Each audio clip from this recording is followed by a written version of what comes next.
Fine, Dr. Howard. Calling Dr. Howard. Dr. Fine, Dr. Howard. Hello. Hello.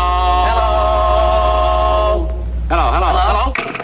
Quiet, we're on the air.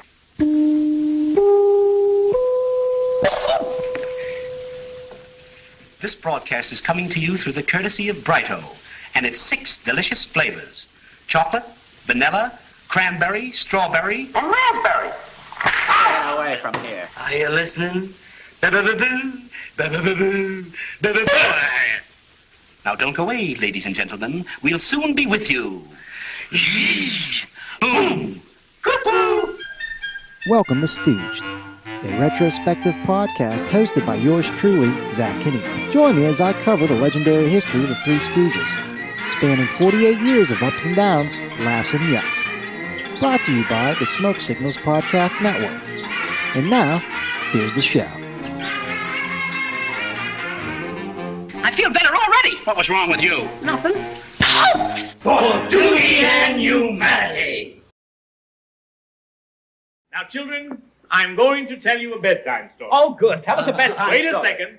The Three Stooges, the greatest comedy trio of all time, transcending generations and leaving a legacy the likes of which have yet to be matched.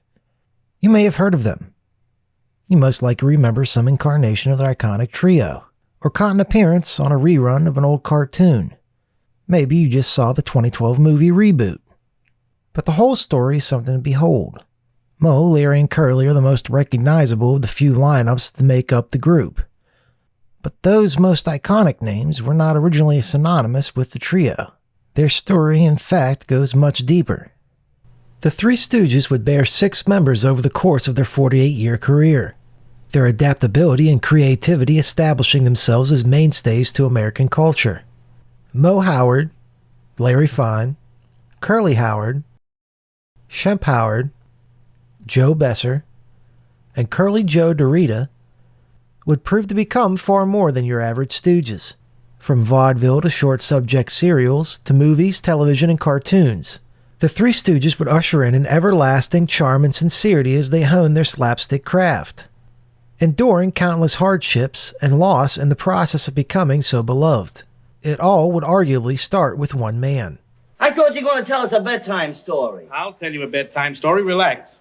Once upon a time, there was a fellow called Ted!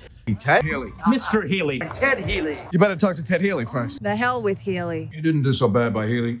If it hadn't been for him, you wouldn't be where you are. Maybe we're all getting a little ahead of ourselves. Where's Healy? When the act that would bear the trio began in the early 1920s, it was as part of the vaudeville comedy act billed as Ted Healy and his Stooges, also known as Ted Healy and his Southern Gentlemen and Ted Healy and his Racketeers. In fact, much of their early success would be found with Healy, consisting originally of childhood friends Healy and Moe Howard. The Three Stooges would be born from the stage by happenstance. In the winter of 1922, Ted Healy ran into some trouble.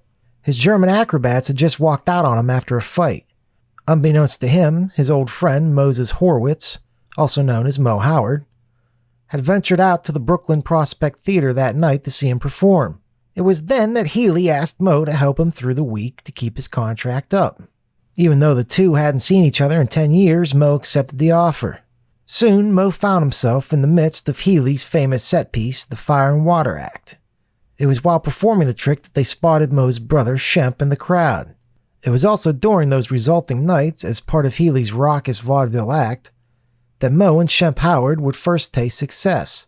Over the next 4 years, Healy and the Howard brothers would perform across the country and begin to attain some semblance of critical acclaim. Reports vary as to what happened next. Some say it was 1925. Others say sooner or later around 1927. However, it was in this window of time that violinist-comedian Larry Feinberg, also known as Larry Fine, joined the group. So Healy said, would you like to be one of the Stooges, make 3 out of the 2, you know? And he said, yes, I'd love that. He says, okay, I'll give you $90 a week. Fine. He said, I'll give you an extra 10 if you throw that fiddle away. And it was then that the original Three Stooges were first brought together. In this act, lead comedian Healy would attempt to sing or tell jokes while his noisy assistants would keep interrupting him, causing Healy to retaliate with verbal and physical abuse. As hilarious as it was for the audience, there was more going on backstage than yucks and chuckles for the friends and colleagues. Healy, who was described by many as a supremely generous man, had a tendency to flip personas, turning into a Jekyll when drunk. Under these circumstances, Healy would strong-arm his way through anything in his path. His outbursts and philandering with various girlfriends would be followed with a love of gambling and the Hollywood lifestyle. And he would often short the trio as a result, threatening them and reminding them that they would be little without him. While they dearly loved the man as a friend, they would ultimately be torn by his drinking. Within a few more years, their fame with Healy had spread enough that they would venture into their first feature film experience, something the Howard brothers, particularly Moe, had always dreamt of attaining.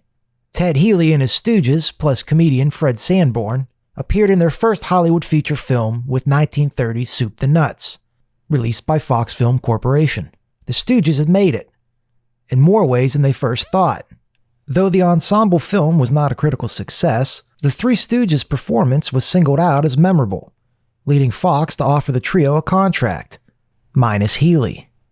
This enraged Healy, who told studio executives that the Stooges were his employees, and the offer was soon withdrawn. Moe, Larry, and Shemp learned of the offer and the subsequent withdrawal and left Healy to form their own act, billing themselves as Howard, Fine, and Howard, or Three Lost Souls.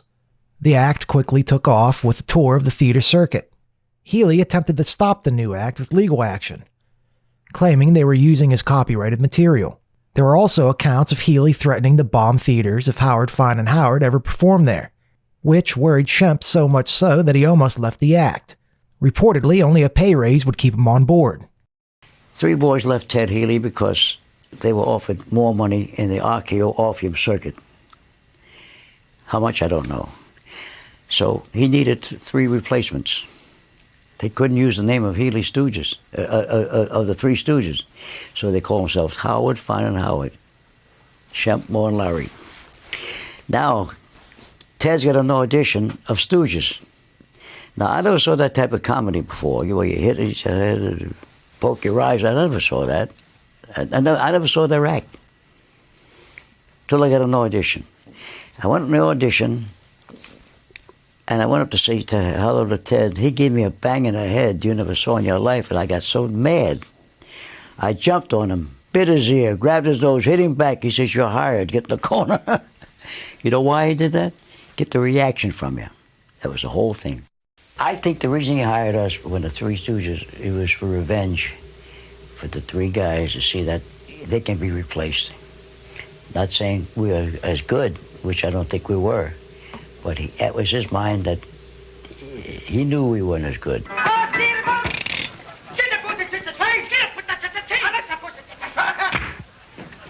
are you, wise guy?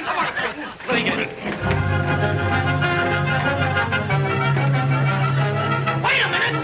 Let me see you make a hot fist. Let me see you make a hot fist.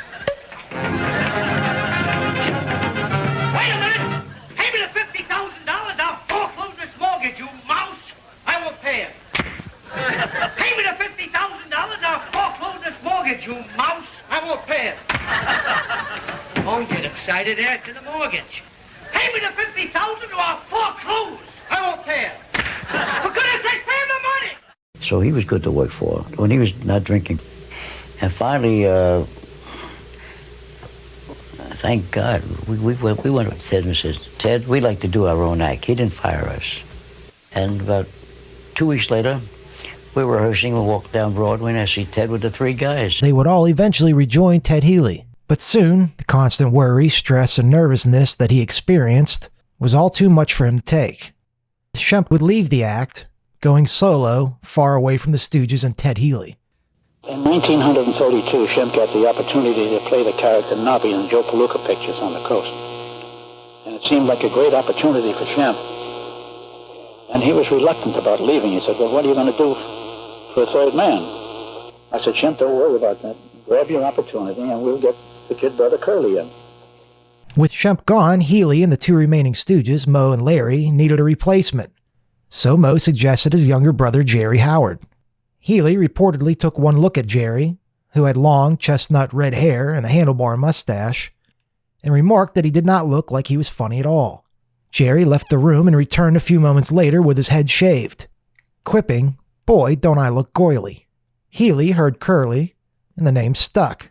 There are, however, varying accounts as to how the Curly character actually came about. Curly was working with a band called Orville Knapp in his band. He was a comedy guest conductor. And it got a big laugh, so we got in touch with Curly and said, give your man 2 weeks' notice, come on, you're going to join with us.